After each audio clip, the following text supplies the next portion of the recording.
Naburo ng mga mata ni Gaston si ina na nanatiling nakatingin pa rin sa kanya. Tumatak sa isipan ng gobernador ang huling sinabi nito patungkol kay Nati. Hindi niya inaasahan yon. Marahil ay napansin na rin ng kanyang ina ang nangyayari sa kanya, kung kaya naman yun ang nauna niyang hinuha.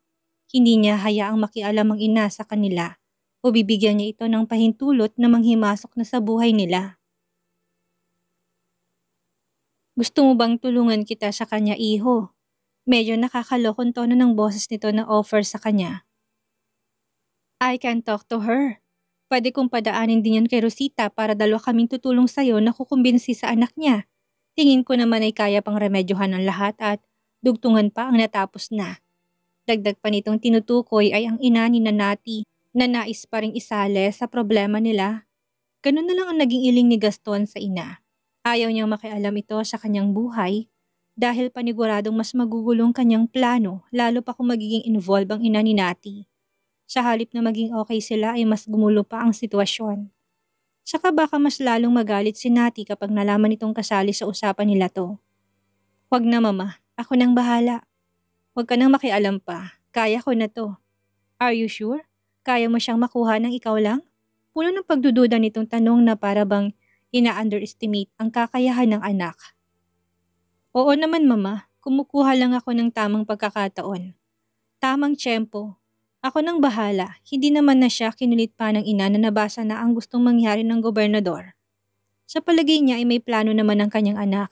Marahil hindi pa lang niya ito magawa dahil sa patong-patong na suliranin nitong mga nakaraan. Maiba ako, Gaston. Anong klaseng panghihinuyo ba ang ginagawa mo sa bunso ng mga Bentakort? Uli na namang natigilan si Gaston na napatingin na naman sa kanyang ina. Ang akala niya ay tapos na doon ang usapan nila. Hindi pa rin pala. Hindi niya rin alam ang isasagot sa matandang donya. Nahihirapan siya pagsabay-sabayin ng kanyang magiging desisyon dahil baka hindi na naman niya mapanindigan yon. Ngunit isa lang ang nasisiguro niya. Nasa plano niyang makasama ang mag-ina. Nanghihinuyo ka ba o pinapabayaan mo lang siya? Sinasabi mo lang sa akin na may plano ka para kumalma ako o ano? Naku, ayusin mo Gaston. Dahil matanda ka na, alam mo na palaging nasa huli ang pagsisisi. Huwag mo nang pakawala ng bunso ng mga Bentakort. Ikaw din ang mahihirapan na makuha iyon ulit kapag napagod na siyang maghintay. Supalpal na ng kanyang ina na para bang hindi alam ni Gaston ang bagay na yon. Take action right now. Ilang taon pang gusto mong palagpasin? 5? 10? Kumilos ka na. Mama, kung hindi ka gagalaw, ako nang kikilos. Huwag kang makupad. Hihintayin mo pa ba na lumaki ang iyong anak? Unless wala ka talagang plano sa kanila. Kung ganun, susuportahan mo na lang si Brixton. Napakamot na sa leeg niya si Gaston. Masyado na siyang natetensyon sa ina. Idagdag pa ang pagiging pasaway ni Nati na may 2 lalaking nalilink dahil sa madalas nakasamang mga ito. Sa kakuparan mo, baka maunahan ka na ng iba. Pagpasok ng mansyon galing ng trabaho ay naabutan ni Nati ang kanyang ina na may malungkot na muka habang nasasalat karga ang anak niya. Balisang mukha nito na halatang aligaga at problemado. Agad niyang kinuha si Brixton sa mga bisig ng ina at ilang beses pang sinipat ang emosyon ng mukha ng ginang. Kagagaling niya lang sa trabaho noon at ang una niya sanang gagawin ay ang magpalit ng damit sa silid. Pero dahil namataan niyang ina na tila hinihintay siyang dumating kaya inuna niyang lumapit sa kanya. Medyo nakaramdam siya ng kakaiba sa mga galaw nito, nabasa na niya. Mom, what is wrong? May problema ba? Kalmado lang ang tono niya kahit pa kinakabahan na rin siya. Huminga ng malalim ang ginang bago niya nilingon si Nati. Hindi niya alam kung sasabihin niya ba yon sa anak. Nasa kanya nang buo nitong atensyon matapos na halik-halikan nito si Brixton. Natalia, ang kuya Nick mo. Pabitin pa nitong sambit na hindi na nagugustuhan ni Nati ang tono kung saan patungo na para bang may nangyari dito. What about him? What's wrong with him? Binigyan na naman ba niya ng sama ng loob ang kanyang asawa? Naku, kung kailang masusundan ng anak niya, saka na naman gagawa ng ganyan. Hindi sumagot ang ginang na mas nagpabahala pa ng malala kay Nati. Yung good mood niya kanina'y napalitan ng sobrang pag-aalala. May plano naman silang lalabasin ni Peter. Gusto nitong kumain sila ng dinner na hindi naman niya matanggihan. Aaminin niya, medyo namimiss niya na rin na maging malayang napakagala at lumalabas. Siyempre, minus na lang yung gawain niya noong dalaga pa siya na pumaparty. Hindi na ito kabilang. Itong mga nakaraan ay na-enjoy niya na rin ang company ng lalaki na dati labis niyang kinaiinisan. Nagawa na rin niyang banggitin kay Peter ang pagkakaroon niya ng anak. Ganun kalaki ang tiwala niya kay Peter na hindi niya itatanggi na mabuti niyang kaibigan. Nung una, ang buong akala nito'y nagbibiro lang siya para palayuin ito. Huwag kang ngang gumawa ng kwento, kahit na anong sabihin mo. Kahit 10 pang anak mo o ano hindi kita lalayuan. At least bumalik tayo sa dati nati. Pagkatapos mong aminin na may pagtingin ka sa akin, gusto mong maging kaibigan ako? Sinasabi ko na nga ba eh, hindi ka pa nakaka-move on kay Krisa. Muli niyang pangako sa kay Peter na tumawa lang at kapag daka, ay bahagyang umiling. Kaya huwag ka nang gumawa ng kwento na may anak ka. Hindi yan bibenta sa akin, Natalia Bentacourt. Meron nga, ayaw mo maniwala ha?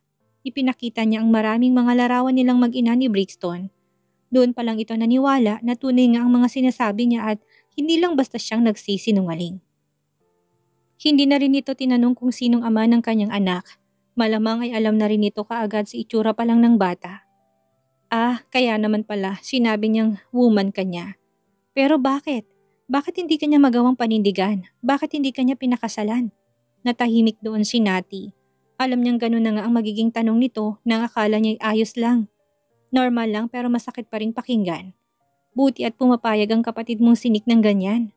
Hindi mo lang ba siya nagalit sa'yo noon? O sa lalaking yon dahil hindi ka pinanindigan? Ni isa ay walang sinagot si Nati sa iba pang mga naging katanungan ni Peter. Kinayaan na lang niya mag-conclude ito ng ibang dahilan kung bakit gano'n ang kanilang kinahantungan. Ayaw mong sumagot? Pinoprotektahan mo? Huwag ka nang makulit kung ayaw mong magalit ako. Ano man ang problema, sa amin na lang yon. Hindi na rin nangulit pa si Peter kahit na napakarami pa nitong nais na itanong sa kanya. May mga haka-haka at kuro-kuro rin siya. Pero sa bandang huli ay pinili na lang niyang itikom ang bibig. Sapat na yung binigyan siya ni Nati ng pagkakataon na bumalik sila sa dati, kahit na bilang magkaibigan lang. Hindi rin lingid kay Peter ang pakikipag-date ni Nati sa ibang lalaki, na nerereto naman ng mga magulang niya. Hindi na rin yan binigyan pa ng halaga ni Peter dahil wala rin naman siyang mapapala, dahil wala siyang karapatan kay Nati. Pag-aawayan lang din nila yon ng babae. Oras na buksan niya ang usaping yon at igiit na ang sarili. Mom, bakit ayaw niyo magsalita? Ayaw niyo sabihin sa akin? Ano bang problema ni Kuya Nick? Huminga na muna ng malalim ang ginang na para bang kailangan niyang gawin yun upang kumalma. Hindi sa tinatakot at pinapakaba niya ang anak na babae. Hindi niya alam kung marapat bang sa kanya manggaling ang balita.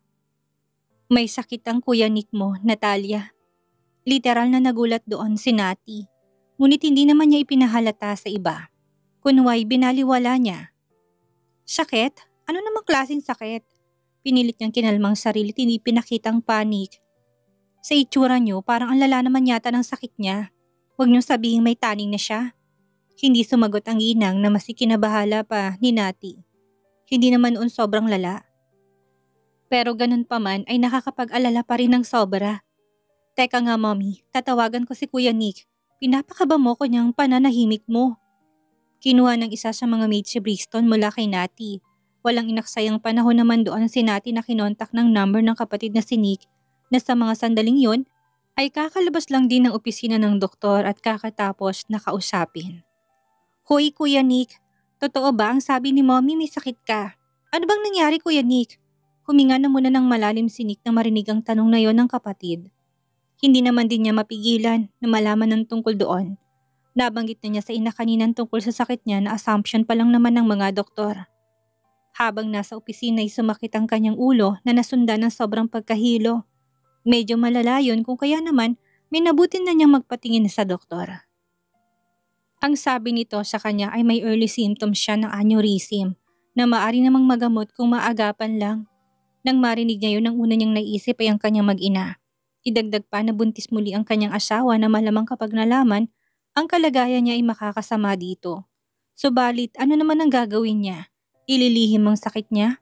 Mas masasaktan sila kung gagawin niyang bagay na yon. Kaya mabuti pa na ipinaalam niya na sa kanila. Just in case rin na lumala ay mapaghahandaan nila. Hindi sila kakapa-kapa sa dilim kung kailang mas malala ng sakit. Hindi niyo naman kailangan mag-alala ng sobra. Exaggerated naman sigurong pagkakasabi ni Mommy. Uulitin ko, malayo naman to sa bituka. Kung ganon ay saan malapit? Sa utak, Kuya Nick? Puno ng sarkasmong tanong ni Nati. Biro lang naman yun kay Nati kung kaya naman hindi niya maintindihan kung bakit biglang nanahimik ang kapatid na para bang may nasapul siya dito. Sandali, bakit nanahimik ka dyan, Kuya Nick? Huwag mo sabihin sa akin na malapit talaga sa utak ang sakit mo. Ano yun? Sabihin mo sa akin.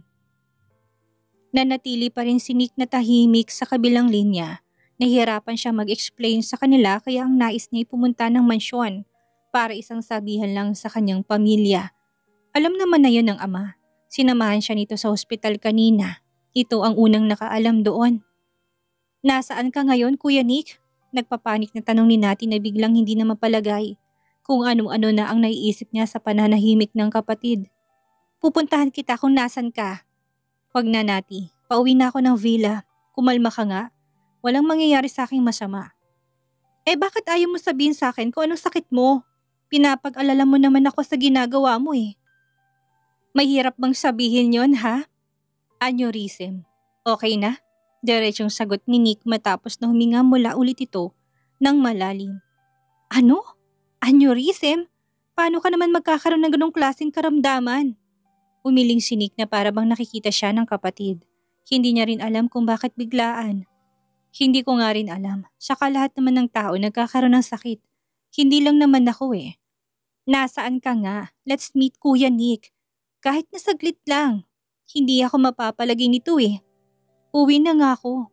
Di pupuntahan kita sa villa nyo. Doon tayo mag-usap. Ako nang mag-a-adjust para sa'yo. Wala namang nagawa si Nico hindi ang pagbigyan ng kanyang kapatid na magkita sila. Dahil paniguradong susugod nga ito sa kanilang villa. Baka magdulot pa yun ng komosyon doon. OA pa naman to.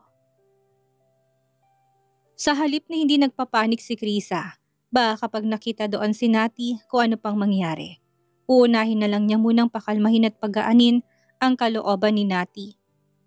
Saan daw yun madalas na nakukuha, Kuya Nick? Umiling si Nick habang titig na titig pa rin sa kanya si Nati. Binabasang laman ng isip niya. Kahit na malaman naman natin, wala na rin naman tayong magagawang iba. Useless lang.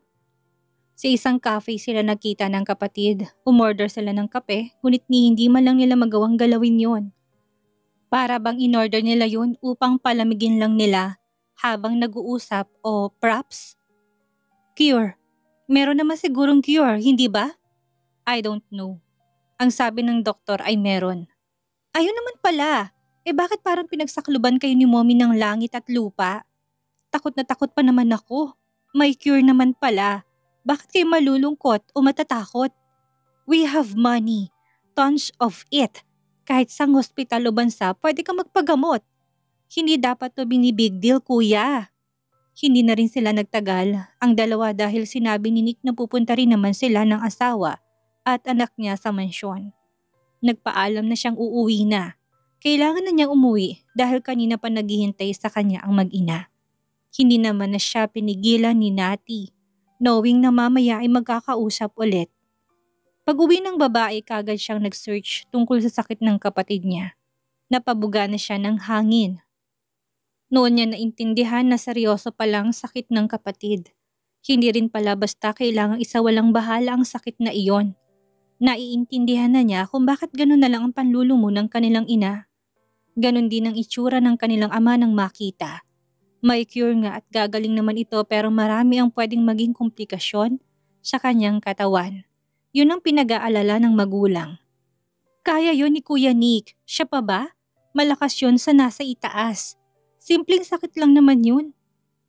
Sa kabilang banda, hindi mapigilan ni Chris ang mag-alala ng sobra nang malaman na ng araw na yon ay nadala ang kanyang asawa sa ospital. Hindi niya pa alam kung anong resulta, pero batid niyang seryoso ang dahilan noon. Hindi ito magpapadala ng ospital kung simpleng sakit lang. Kilala niyang asawa, matiisin sa lahat. Mommy, bakit wala pa si Daddy? Gabi na! Inip na tanong ni Nick siya, nakatabi niyang nakaupo sa sofa. Kapwa nila hinihintay ang pagdating ni Nick. Hindi niya rin alam pero ang sabi naman ito'y pauwi na ito kanina pa. Baka na traffic lang, yun ang nasa isip na lang niya. It's already dark outside. Hindi na siya sasabay sa atin na mag-dinner? Marahang hinaplos ni Chris ang mukha ng anak. Pilit na kinakalmang kanyang sarili kahit na pakiramdam niya ay wala na siyang lakas pa para gawin ng bagay na yon. Kung ano-ano ng masasamang bagay na pumapasok sa kanyang isipan at naglalaro doon habang wala pa ang asawa. Naisip niya na hindi kaya bunga yun noong aksidente ang kanyang asawa. Kasong tagal na noon, 4 na taon na halos kaya imposible na ngayon pa lang yun lalabas. Ngunit malaki rin ang posibilidad na ito ang rason. Huwag kang mainip, Nixa. Darating na rin ang daddy. Baka nga ilang minuto lang ay nandito na siya. Sabay na napatingin ang mag-ina sa may pintuan nang marinig nila ang pagdating ng sasakyan na alam nilang kay Nick. Tila nagdilang anghel si Krisa sa huling sinabi niya sa anak. Punong napatayo ng babae at walang pag-aalinlangan na binuhat ng anak kahit na mabigat upang salubungin ang kanyang asawa sa labas. Lumabas naman ng sasakyan si Nick na pilit pinasigla ang katawan na makitang bulto ng mag-ina. Alam niyang sasalubong ang mag-ina sa kanya na hindi nga siya nagkamali. Nasa asawa na kaagad ang mga mata niya pagkasara ng pintuan ng kotse. Binabasang emosyon nitong labis-labis ng pag-aalala. Yun na nga bang sinasabi niya. Ilang minuto pa lang ay nagtitigang mag-asawa. Maya-maya pinagpasya na siyang lumapit sa mag-ina upang iparamdam na okay lang ang lahat at wala dapat itong ipag-alala. Ayos lang ako, Kriza. Hindi mo naman kailangan mag-alala ng sobra. Huwag mong takutin si Nixa sa ganyang mga titig mo sa akin na parang iiyak ka na anumang oras. Alam mong mabilis siyang makabasa ng anumang sitwasyon natin. Nakangiti pa rin tura ni Nick kahit na may pangangatal ng kanyang labi. Pilit ni Krisa na pinigilan ng sariling umiyak kahit na gustong-gusto niyang gawin iyon habang hiyakap niyang asawa. Magtataka nga naman ang anak kung gagawin niya yon bigla-bigla. Basa ng mga mata niya pero pilit niya pa rin itinatago. Kumibot ang labi niya, medyo nangatal ng mariin na naman niyang kinagat. Magbihis kayo at gumayak, pupunta tayo ng mansyon ngayon. Anunsyo ni Nick upang maiba ang usapan. Really, Daddy? Pupunta tayo kina Lolo at Lola? Kaya magbihis ka na at namimiss ka na ni Brixton. Yay! Pagpasok nila ng mansyon ay agad inutos ni Kisa na bihisan si Nick na isa sa mga maid. Na magtungo siya ng silid ay sinundan siya ni Nick upang aluin. Hindi na niya napigilan pang umiyak at itagong bigat ng laman ng kanyang dibdib. Parang bulkang sasabog ang emosyon niya ng mga sandaling iyon. Anong gagawin natin doon? Hindi sumagot si Nick na yumakap lang ng mahigpit sa kanya. Kusang iniharap ni Chris ang katawan sa asawa upang isandal lang ang kanyang mukha sa balikat nito at doon umiyak. Nais niyang maramdaman ang mahigpit nitong yakap. Humagod ang kamay ng asawa sa kanyang likod. Kasabay ng pagpatak na mas dumami niya pang mga luha ang bawat stroke nito, nasa halip na maalo siya ilalo pa siyang pinapaiyak. Tahan na, wala kang dapat na ikabahala. Ayos lang naman ako, hindi mo ba nakikita? Ayos lang ako oh. Nangatal pang labi doon ni Krisa habang patuloy ang bagsak ng mga luha. Dapat lang, ayokong pagdaanan ng mga pinagdaanan ko noon habang nagbubuntis kay Nixa. Humigpit pang yakap ni Nick sa kanya. Iyon ang isa sa mga kinatatakutan niya. Ang maranasan yun ng asawa tapos wala siyang magawa dahil lang may sakit siya. Yun ang isa sa masakit na katotohanan ng ilang beses niyang naisip. Paano ng kanyang mag-ina kung panghihinaan siya kaagad ng kalooban dito pa lang? Hindi mo pa rin sinasagot ko anong sakit mo. Maglilihim ka na naman ba sa akin, Nick? Hindi yun ang plano ni Nick. Wala siyang planong maglihim pa sa asawa. Ang huling ililihim niya na lang dito ay ang tungkol sa kanilang anak na nawala na hindi pa rin niya magawang masabi. Sinimulan niyang ipaliwanag ang kanyang sakit sa asawa sa positibong paraan. Hindi niya na binanggit pa yung mga negatibong magiging epekto noon dahil alam niyang hindi yan makakabuti sa mental health ni Krisa. Habang nakikipaglaban ako sa sakit na ito, sana tulungan mo ko sa maraming bagay, Krisa. Ang ibig kong sabihin ay sa lahat. Pupunta tayo ng mansyon para maidiscuss yun. Trust me, baby. Huwag mo na sanang questionin pa ang mga naging desisyon ko. Alam kong makakaya mo lahat. Ikaw pa ba? Nandito lang naman ako. Hanggat kaya ko naman ay mananatili ako sa tabi niyo. Masuyo pa nitong saad sabay punas ng mga luha ni Krisa na walang patid sa pagbagsak. Marahang tumango na doon ng babae. Pagdating sa mansyon ay masinsin nilang pinag-usapan sa study room ang sitwasyon ni Nick. Gulat na gulat si Nati sa naging desisyon ng kanyang ama at kapatid ng hipag niyang si Krisa, ang mamamahala ng kumpanya ng kanyang kapatid pansamantala. Hindi niya lubos maisip na aabot sila sa bagay na yon. Dad, hindi sa umaalma ako sa naging plano niyo pero bibigyan niyo ng ganyang trabaho si Krisa sa ganyang kalagayan niya. Buntis siya. Hindi ba't mas stressful ang bagay na yon sa kanya? Anong gusto mong gawin natin, Natalia? Pabayaan na lang ang kumpanya hanggang sa malugso? Gaano ba kalala ang sakit ni Kuya Nick at kailangan yung ilipat kay Kriza? Magpapagamot ang Kuya Nick mo, Nati. Kaya kailangan niya na makakaagapay sa kumpanya. Kung sa halip na nagrareklamo ka, what if tulungan mo na lang kaya doon ang iyong hipag? Sa ganong paraan ay mas mapapadali ang lahat at medyo maibsan ang trabaho niya. Sabat ni Mrs. Bentacourt sa kanilang usapan. Bahagyang natameme si Nati. May trabaho siya at ine-enjoy niya ang bagay na yon. Ayaw naman niya mag-resign pero inaalala niya ay ang kanyang hipag dahil mahal niya ito bilang kapatid niya niyang tunay. Paniguradong stress na naman to sa kaalamang may sakit ang kanyang asawa. Tapos biglang binigyan siya ng responsibilidad na alam naman niya kung gaano yon kabigat. Kung maaari nga siya na lang ang aako kaso hindi naman pwede. Dahil kumpanya yon ng kapatid niya ay legal din silang mag-asawa ng kasal. Hindi naman siguro matagal na mawawala. I mean, magpapagamot si Kuya Nick para matagalan si Krisa na hahawak noon. Pagbawi at lingon na ni Nati sa kapatid na wala pa ring imik habang ang ama nila ay marami na doong sinabi at nagdedesisyon na ng mga bagay-bagay. Parang biglang nawalan ito ng dila. Hindi ako knowledgeable sa business. Anong may tutulong ko? Baka mamaya mabankrupt pa ng dahil sa akin yon. Paniguradong sa akin naman ang sisi. Ayoko mangyari yung ganong pagkakataon, Mommy. Kung hindi mo nanakawan naman, bakit mababankrupt? Isa pa marami namang tutulong sa inyo doon. Gate ng kanilang ama na medyo natawa sa alibay ni Nati nang imposible namang mangyari. Hindi mababankrupt yon, lalo na't sobrang stable noon. Matatag ang pundasyon ng kumpanya ni Nick.